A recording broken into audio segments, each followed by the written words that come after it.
So today is lecture 26. Okay, so what did we do last time? Last time we were doing tensor methods for SO and SO groups, right? So far we have seen how to build up representations of bigger representation from the vector representation. So the vector representation, they were n-dimensional. And these are the vector representations. And we saw how to build up bigger representation from vector representations. We also saw SO1, 3 as type of representations. And there, this was mu went from 1 to 3. And there were also vector representations. And we saw that if you took two vector representations and consider the tensor product, then we get an antisymmetric representation.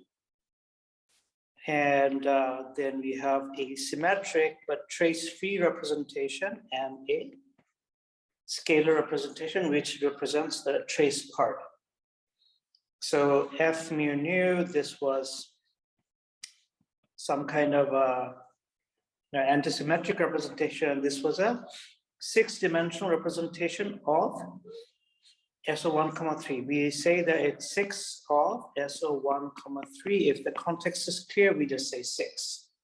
This was a 6 of SO1, 3. And T mu nu, this was symmetric as well as trace-free. That meant that, that the trace part is computed like this. So this is trace-free, and that is going to be A9 of SO1, 3. Okay.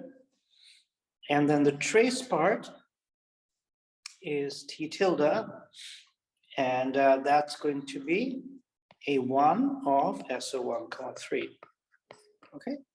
We might have seen like the SO versions of these, but these are essentially the same thing. Okay.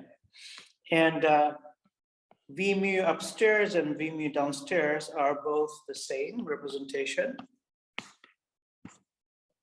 And we can go from one to the other by using one of the invariant tensors of the representation. And we saw that eta mu nu, that was an invariant tensor. So if I contracted with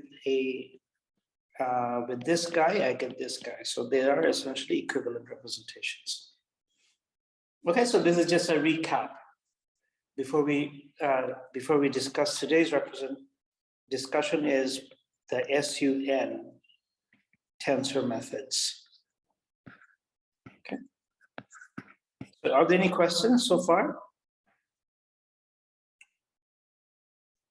What does it mean for something to be a vector representation? So yeah, here what it means is that this is a vector representation. So for example, if I took SO3, right, and then I took the 3-dimensional position vectors X, then the rotations, then the action of SO3. For the action of SO3 on X is R acting on X, right? So this is the vector representation because this guy is a vector, right? So similarly, if I have a vector under a Lorentz transformation, this vector will go like lambda mu nu, okay? And because this is one index, it's called a vector representation.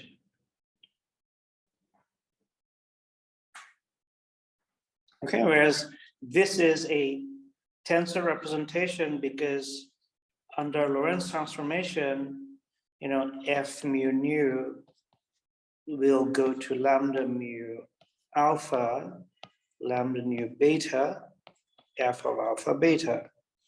And then T mu nu will go to lambda mu alpha. So this is alpha.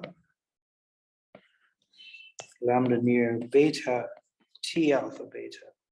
So these are both tensor representations. Okay, and then, T on the other hand, we'll just go to T. And this is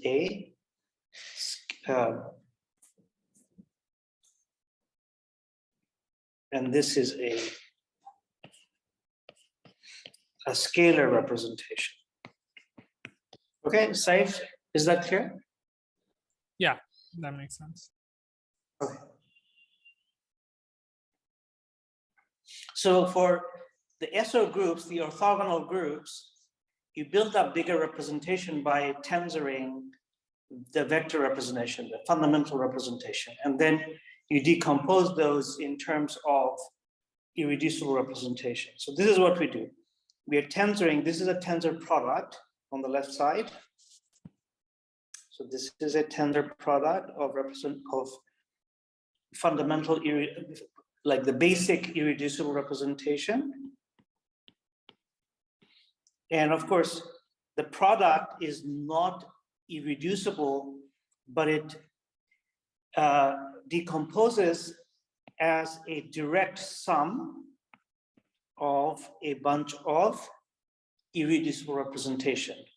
And the whole game of group theory, when we're talking about application to, say, particle physics, is this. Given some product like this, what could be the what are these guys? And we'll see an example of this today. And you already know examples, which I'll point out.